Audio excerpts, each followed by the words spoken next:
pemirsa, selamat pagi, selamat siang, selamat malam. Kembali lagi bersama kami, kelompok 8 Islam dan Muslim di Indonesia kelas A. Pada talk show atau podcast kami yang bernama Pelita, Pesan Islam tentang Toleransi dan Amanah.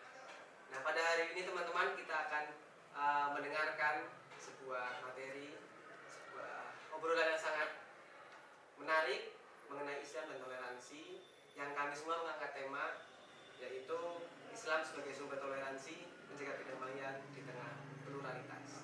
Nah, bersama kita di sini sudah ada salah satu narasumber yang gagah berani, yang tampan ini. Namanya siapa Mas? Mas Hasan dari UIN. Oke. Tanpa berlama-lama lagi. Oh, sorry. Sebelumnya sebagai intermezzo, Mas Hasan ini punya salah satu komunitas yang bernama Madrasah Jalanan. Jadi mungkin Mas Hasan bisa perkenalkan dulu komunitasnya Mas, atau mungkin perkenalan diri sekalian. Ya, selamat siang teman-teman. Siang. Nama saya Hasan dari UIN. Senang rasanya bisa berinteraksi bertemu dengan teman-teman siang hari ini. Karena secara historis saya juga punya pengalaman sebenarnya bertemu dengan teman-teman, tapi di teman-teman yang magister sosial agama. Jadi kita punya rutinan diskusi bersama Pak Iza satu dekan FT kalau tidak. Nah, berawal dari Madrasah Jalanan itulah kita punya rutinan diskusi.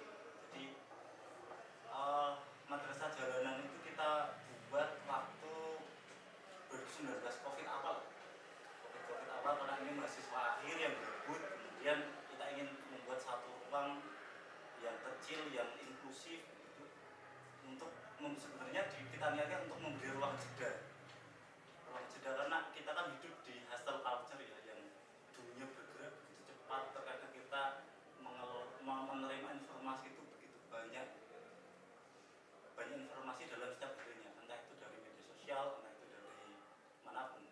Nah, Madrasah Jalanan kita niatkan untuk memberi ruang jeda itu sebenarnya, agar kita bisa membaca lebih dalam, membaca lebih intens, kemudian kita memaknai, sehingga kita nggak gagap di dalam memaknai realitas itu. Nah, hal-hal itulah yang kemudian membawa kita ke Pak Iza, karena konsep kita adalah roadshow. Jadi kita baca itu kalau hataman buku, jadi kita baca bukunya itu per bab gitu. Nah, setiap hataman buku pasti kita datang ke orang yang kita anggap expert untuk membedah buku. Dan kita bertemu dengan Pak Iza, dan Pak Iza tertarik dengan konsep itu, dan pada akhirnya kita buat diskusi aja yang mempertemukan orang-orang yang berbeda latar belakang agamanya. Karena tak kira di Salatiga itu meskipun kita sebagai kota toleran, kan nggak banyak ruang diskusi yang bisa mempertemukan anak-anak muda dengan nilai-nilai primordial yang sangat berbeda. Saya Muslim bisa berinteraksi dengan teman-teman yang non Muslim. Jadi ya kita niatkan itu sebagai semacam common sense,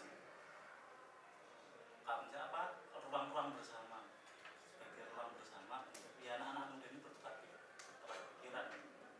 Mungkin itu Mas yang soal. Berarti walaupun namanya Madrasah Jalanan, tapi yang boleh berdiskusi di dalamnya itu tidak hanya dari pemuda ataupun anak yang mempunyai latar belakang agama sebagai Muslim ya Mas ya? Iya. Semuanya boleh bergabung. Kita sangat terbuka sebenarnya. Bahkan bukan hanya teman-teman yang menikmati fasilitas sebagai mahasiswa sebenarnya, tapi semua orang. Karena ya kita ingin berdampak, memberikan dampak kecil khususnya di dalam hal literasi. Jadi kita niatkan untuk itu. Itu pemirsa sekilas tentang Madrasah Jalanan. Jadi buat kalian yang mungkin tertarik buat berdiskusi ya Mas ya tentang apapun itu, mungkin juga teman-teman di sini mau ada yang menjadi Pak Ishak poin 2 boleh bergabung dengan Mas Hasan, nanti saya kasih kontak. Oke, terima kasih Mas penjelasannya. Selanjutnya kita akan masuk ke dalam inti diskusi kita pada siang hari ini, yaitu tentang Islam sebagai sumber toleransi tengah pluralitas. Mungkin Mas bisa jelaskan dulu Mas, Islam itu apa, bagaimana ajarannya, kemudian konsep pluralitas dalam Al-Quran itu seperti apa, yang terakhir itu gimana sih Islam itu merespon pluralitas yang ada di tengah-tengah Indonesia ini. Waktu dan tempat silakan. Sesantai mungkin Mas. Ya, jadi saya ingin mengawali dari hal yang mungkin tidak banyak disampaikan oleh banyak orang, bahwa terkadang kita memaknai Islam itu hanya sebagai agama, bahwa Islam is religion, ansih, Islam itu hanya agama. Kalau kemudian Islam hanya kita maknai sebagai agama, maka Islam itu hanya berisi akidah atau teologi dan kemudian syariat atau hukum, hanya berisi dua aspek. Tapi padahal Islam bisa kita maknai di dalam dimensi yang lebih luas, ya Islam itu adalah sistem sosial, Islam itu juga sistem politik, Islam juga segala sesuatu yang kemudian bisa dilakukan oleh umat manusia, yaitu Islam. Jadi Islam tak kira jangan kita kungkung di dalam satu definisi sama dengan agama ansih. Jadi kalau kemudian kita maknai Islam sebagai social system misal, bahwa ya Islam itu menginginkan kehidupan yang seperti apa sih di dalam interaksi sosial, di dalam sistem sosial yang sedemikian rupa. Itu hal mendasar yang perlu saya sampaikan, bahwa meskipun di dalam prakteknya banyak, saya pun juga mengakui bahwa banyak yang kemudian mengatasnamakan agama, terlebih di dalam momen-momen politik seperti ini pasti kemudian itu dipergunakan untuk membakar kemarahan, ya karena agama di Indonesia itu kan ya bahan bakar yang sangat mudah untuk terbakar, apalagi di dalam politik, dan terkadang itu hanya digunakan untuk kepentingan sendiri. Nah, lalu kemudian apa yang diinginkan Islam di dalam sosial sistem itu? Saya kira ada 3 hal yang kemudian ingin dicapai, mungkin di semua agama juga. Yang pertama adalah soal yang kemudian kita sebut sebagai nilai universal di dalam Islam, ya soal keadilan, kesejahteraan, dan kebermanfaatan. 3 hal ini yang kemudian sebenarnya ingin diusung di dalam Islam. Tujuan agamanya untuk Islam sebagai agama, Islam sebagai sosial sistem adalah untuk 3 aspek ini. Nah, kemudian konsep pluralitas di dalam Islam itu ya syuban wa qabaila li ta'arufu, ya bahwa perbedaan itu adalah keniscayaan. Saya kira di semua agama juga mengajarkan bahwa perbedaan itu keniscayaan, bahwa kita diciptakan di dunia ini dengan berbangsa-bangsa, bersuku-suku. Untuk apa sih tujuannya? Apakah kemudian untuk mempertajam konflik? Saya kira enggak. Di dalam Al-Quran dijelaskan bahwa tujuan Tuhan menciptakan kita berbeda-beda itu ya lita'aruf, untuk saling mengenal, untuk saling memahami, bahwa ya kemahaesaan Tuhan, kemahabesaran Tuhan itu ya diimplementasikan di dalam penciptaannya yang beragam. Saya kira tujuan kita adalah untuk ini. Nah, maka di dalam ruang-ruang sosial, saya kira perlu untuk kemudian di-create hal-hal yang kemudian bisa mempertemukan kita, memperkenalkan kita. Karena dasar dari konflik itu kan karena kita tidak memahami sebenarnya. Kita hanya melihat perbedaan itu sebagai realitas empiriknya aja. Jadi sesuatu yang nampak bahwa saya Islam dan kamu non-Muslim, hanya sebatas itu. Padahal kita perlu untuk kemudian verstehen gitu, memahami lebih dalam. Kalau di dalam sosial, memahami lebih dalam. Pasti mungkin nggak semua, tetapi akan banyak kita temukan persamaan-persamaan di dalam semua agama, terutama di dalam nilai-nilai universal.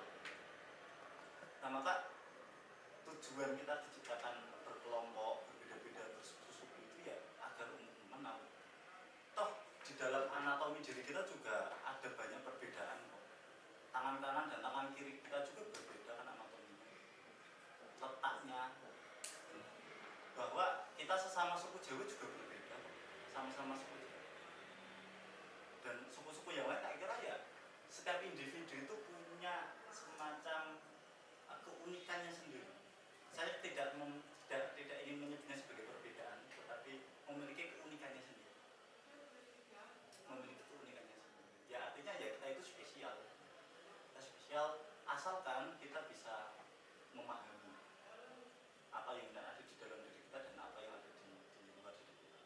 Nah, yang ketiga ketiga soal bagaimana pengembangan kesian ya, karena mungkin teman-teman yang non muslim pasti sangat muak dengan statement bahwa Islam itu adalah agama yang ramah, agama yang kasih, tetapi di dalam praktek realnya kok enggak gitu. Ada praktek-praktek yang kemudian mungkin menimbulkan tanda tanya gitu.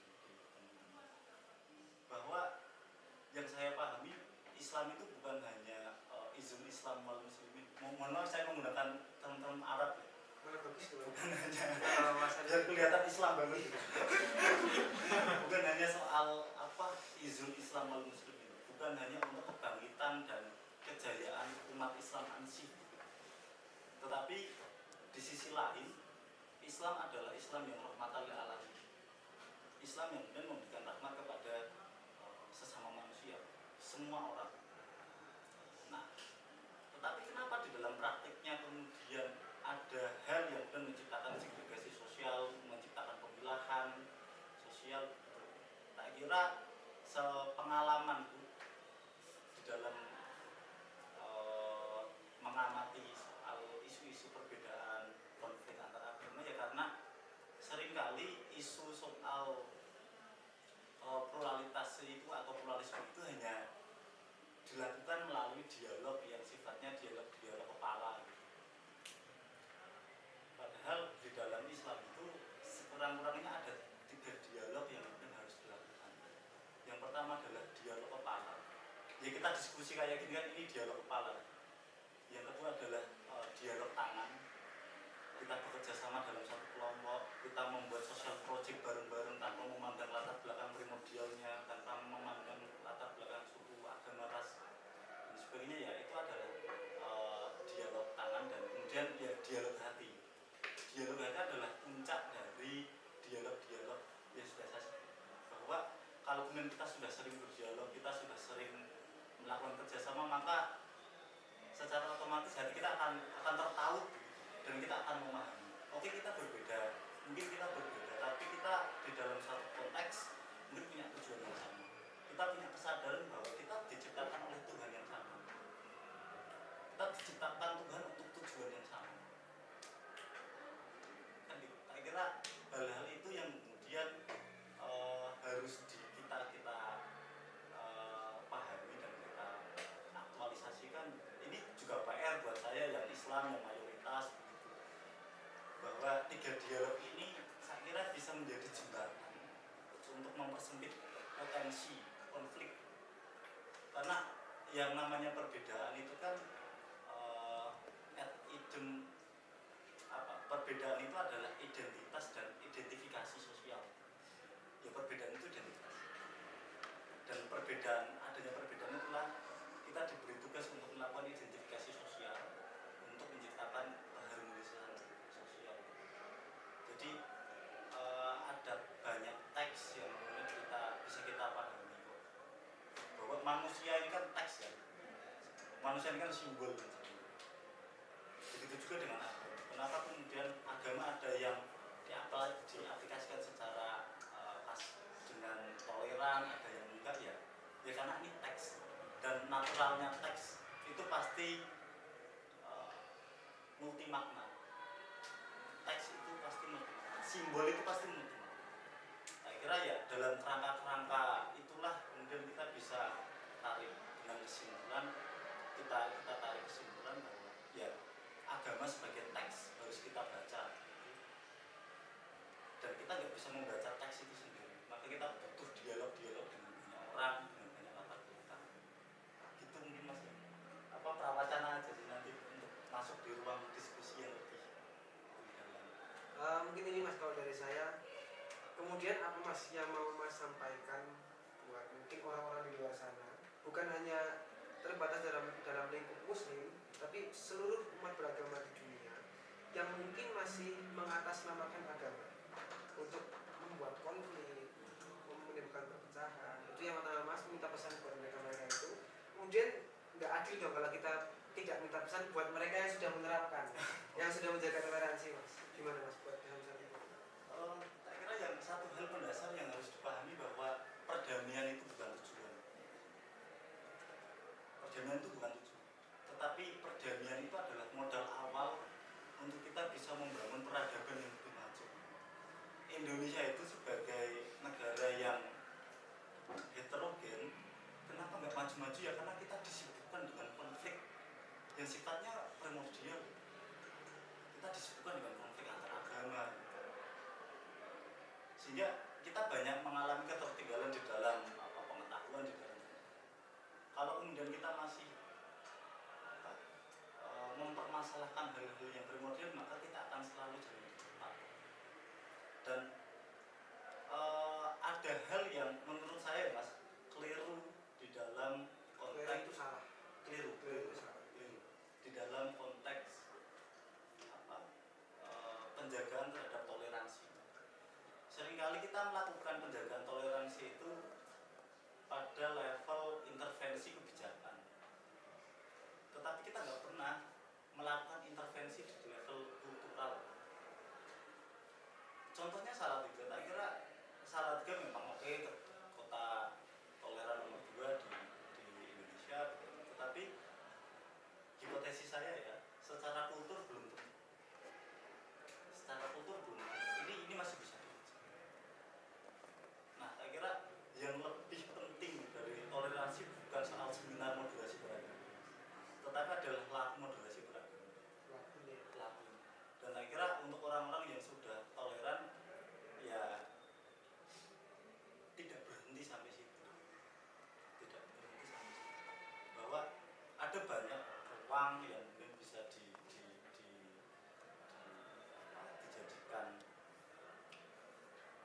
wilayah untuk menyampaikan pesan-pesan. Dan saya kira kita butuh banyak subjek untuk melakukan itu, untuk terus mengkampanyekan bahwa ya soal perbedaan kita final, udah nggak usah diperdebatkan lagi. Kira-kira ya kita tetap Indonesia emas saja lah, benar-benar kita mau ngapain. Jangan sampai jadi Indonesia cemas. Iya. Kalau ini konfliknya ini terus dibakar, disurut, ya kita akan menjadi Indonesia cemas. Berarti perdamaian ataupun toleransi bukan justru menjadi tujuan akhir ya Mas ya, tapi harus menjadi modal awal kita ketika mau mungkin hidup bersosialisasi gitu. Betul, karena ya kan kita hidup di abad 21 di era modern, atau banyak yang membaca postmodern gitu. Ya era-era kolaboratif gitu. Era kolaboratif. Kalau benar kita masih mempermasalahkan sesuatu yang sifatnya primordial, ya kolaboratif itu nggak akan kita salahkan. Kalau kemudian Islam nggak mau kolaboratif, ya kita nggak akan bisa menikmati teknologi. Karena ya teknologi, kalau kemudian kita lihat latar belakang agamanya bukan dari kita. Gitu. Jadi kita akan banyak sekat kalau kemudian kita tidak melakukan kolaborasi. Jadi kolaborasi adalah untuk meminimalisir sekat, menghilangkan sekat itu. Toh soal keyakinan itu kan ya nggak bisa diganti. Saya pernah nulis soal penghapusan frasa penistaan agama. Satu tulisan ya, kalau negara itu ikut intervensi di dalam pencegahan tindakan intoleransi misal penistaan agama, ya negara itu hanya akan menggeser sesuatu yang sifatnya itu sakral. Agama itu sakral, keyakinan itu sakral, dengan hal-hal yang sifatnya profan. Undang-undang itu profan. Apakah mungkin sesuatu yang sakral bisa digantikan oleh sesuatu yang profan, diatur oleh sesuatu gitu? Ya agama adalah sesuatu yang sakral. Ya mari kita jaga sakralitas itu.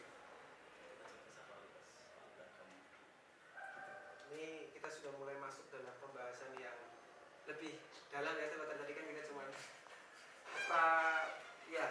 diskusi lah kita. Mungkin Mas terakhir dari saya ini bisa Mas ceritain apa salah satu pengalaman pribadi Mas yang membawa sebuah keuntungan ketika kita itu menerapkan konsep toleransi, konsep perdamaian dalam kehidupan sehari-hari kita yang di tengah masyarakat yang plural. Jadi contoh konkretnya atau pengalaman pribadi Mas. Jadi saya pernah bergabung di Percik, Yayasan Percik, teman-teman ada yang tahu? Mungkin ada yang tahu di sini? Persemayan Cinta Kasih, tempatnya di daerah Domas. Itu hubungannya sama Kampung Percik ada nggak? Kampung Percik ya? Kampung Percik itu punya. Kalau Kampung Percik ini mereka tahu nih Mas, karena ya, sering pesta di sana mereka. Iya. Jadi kan punya komunitas sobat muda di Kampung Percik itu. Dan 2017 ikut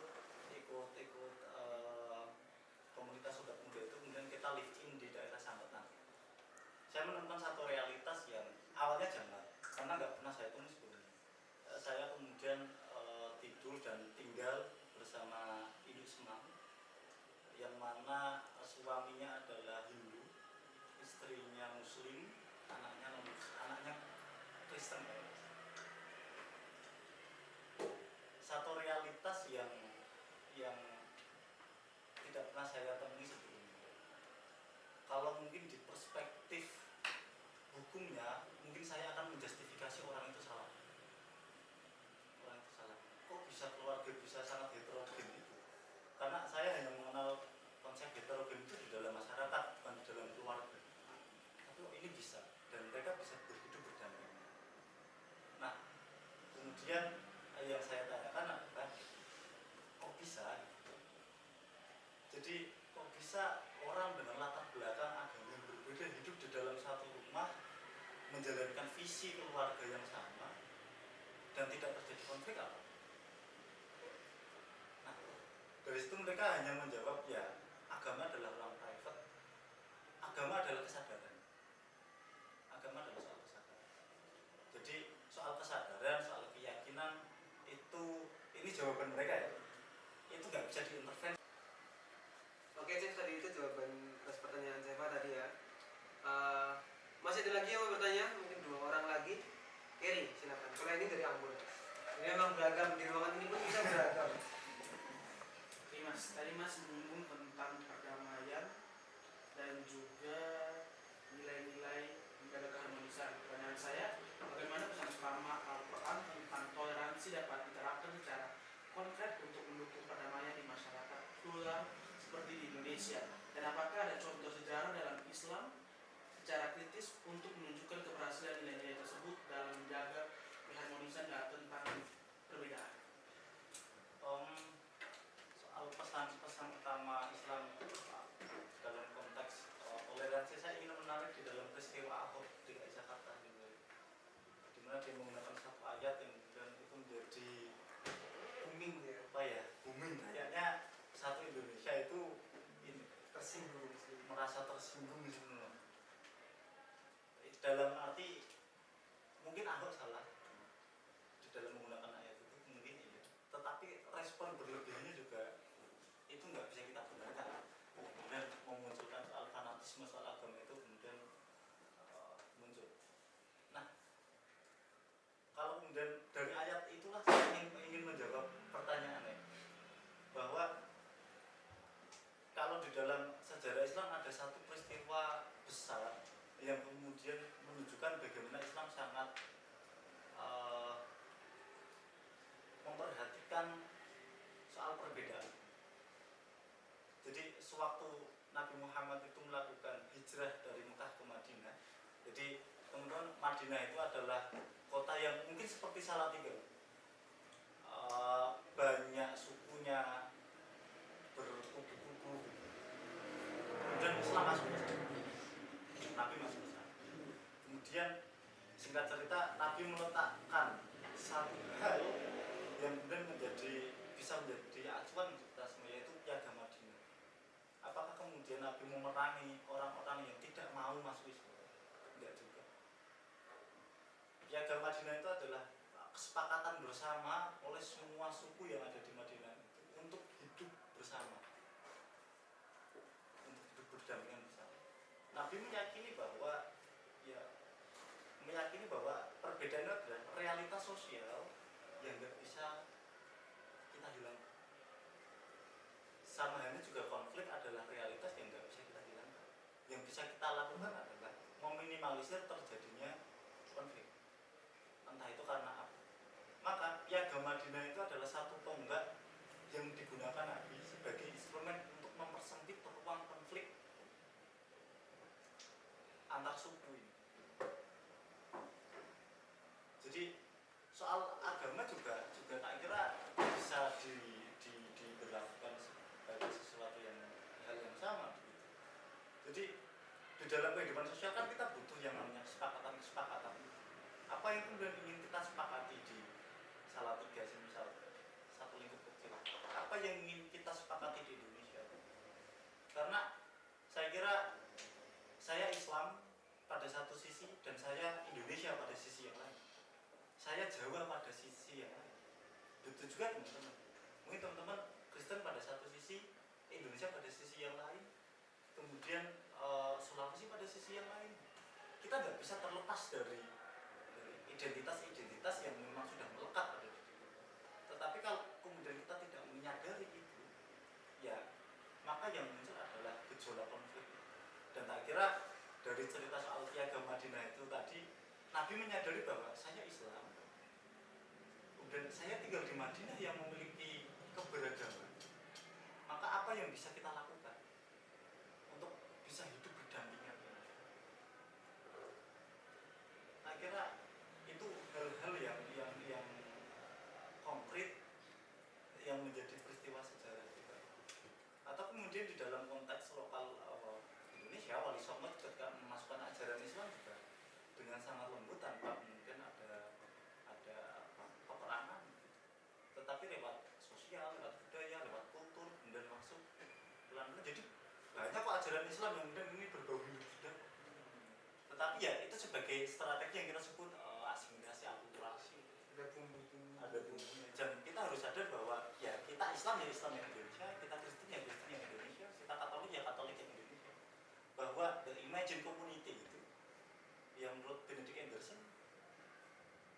ya itu ditemukan di Indonesia dengan banyak pulau, banyak suku, banyak bahasa, tetapi kenapa kemudian kita menyepakati bahwa kita Indonesia? Karena itu juga satu peristiwa sejarah yang kemudian bisa kita jadikan. Jadi tak kira dalil toleransi itu bukan tidak selalu merujuk pada kitab suci, tetapi pada teks-teks sosial yang ada, teks-teks kebudayaan yang ada di sekitar kita. Ini bisa menjadi dalil soal kenapa kita harus moderat. Gitu Mas. Itu Kiri jawabannya. Mungkin nanti bisa kalau ada tanggapan di off cam gitu ya. Mungkin tadi saya notice dari jawaban Mas tadi itu hampir mirip dengan apa yang dikatakan sama Soekarno kalau saya tidak salah ya. Kalau kamu jadi Kristen jangan jadi Yahudi kalau tidak salah. Kalau kamu jadi Muslim jangan jadi Arab-Araban gitu ya. Ya memang kita harus sadar bahwa kita juga hidup di Indonesia yang plural gitu ya. Oke, satu pertanyaan lagi buat podcast kita hari ini dari Krisma. Mungkin terima kasih untuk kesempatannya. Saya tertarik pada Islam menangani paradoks toleransi. Kan katanya Islam menangani paradoks toleransi dengan menyeimbangkan kebebasan dan tanggung jawab. Seperti jika seorang masyarakat menggunakan kebebasan berbicara untuk menyebarkan kebencian, Islam pastinya tidak membiarkannya. Nah, menjadi pertanyaan saya, bagaimana Islam menangani paradoks toleransi, yaitu ketika kebebasan digunakan untuk melemahkan prinsip toleransi itu sendiri? Apakah Islam punya cara? Bagaimana cara mengatasinya? Pertanyaannya agak berat juga ya. soal apa? Soal paradoks toleransi. Tapi saya ingin mengawali pada satu pendapat bahwa dalam kondisi apa kemudian satu wilayah itu dikatakan sebagai satu wilayah yang toleran, yang damai. Apakah kemudian ketika wilayah itu sama sekali tidak ada konflik? Atau kemudian wilayah itu ada konflik tapi bisa diselesaikan? Saya kira ada pilihan yang kedua ini yang menurut saya lebih tepat. Karena kalau kemudian semua diam, ini kan seperti apa ya, ada dominasi. Jadi teman-teman mungkin mohon maaf yang merasa minoritas itu bukan merasa bahwa dia berada satu wilayah yang toleran, tapi karena dia takut aja mau ngomong. Jadi ya enggak, kita ini kan enggak debat, enggak ada konflik ya. Ya jangan-jangan ya karena kita enggak mau aja. Bukan karena toleran. Bukan karena toleran. Karena kita nggak mau, atau kemudian karena kita takut aja, ya udahlah biarin lah, yang Islam yang mayoritas biarin lah, ngapain lah terserah. Daripada saya statement, saya akan merusak situasi ini. Kena lah istilahnya. Kena. Dan saya kira itu bukan toleransi yang kita inginkan. Toleransi yang kita inginkan adalah bagaimana kemudian semua orang, baik mayoritas minoritas, itu ya biasa aja mengungkapkan pendapat.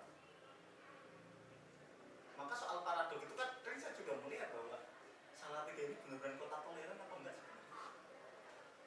Atau kemudian jangan-jangan ini yang minoritas ini dibungkam ini biar nggak bersuara. Pada titik itulah sebenarnya toleransi kalau kemudian kita salah mendefinisikan maka akan terjadi paradoks. Padahal kan ya soal toleransi di mana semua keberagaman ini berani untuk tumbuh, untuk menyampaikan, untuk berkembang, yang pada akhirnya bisa berkolaborasi. Tetapi kalau kemudian yang minoritas itu ya diem karena takut, karena pasti akan dihabisi, ya menurut saya itu bukan soal toleran, itu soal dominasi aja. Seperti halnya istri yang kemudian hanya dia di rumah karena ada budaya patriarkal yang sangat kuat. Ya bukan karena itu keluarganya harmonis, ya karena ada sistem yang nggak setara aja di sana. Mungkin satu wilayah yang ketiadaan konflik bukan berarti tanpa konflik, tetapi ya itu hanya konflik yang mengendap, yang kemudian ini menurut saya akan lebih sangat berbahaya kalau kemudian ini dibiarkan, akan bisa jadi silent majority ya. Gitu. Jadi soal paradoks itu ya pada titik itulah kita memakai toleransi itu seperti apa, pada keadaan seperti apa, pada kondisi seperti apa kita melihat toleransi. Apakah kemudian ketiadaan konflik atau kemudian pada saat ketika orang-orang itu entah itu besar kecil mayoritas minoritas berani untuk mengungkapkan jati diri. Mungkin itu sih.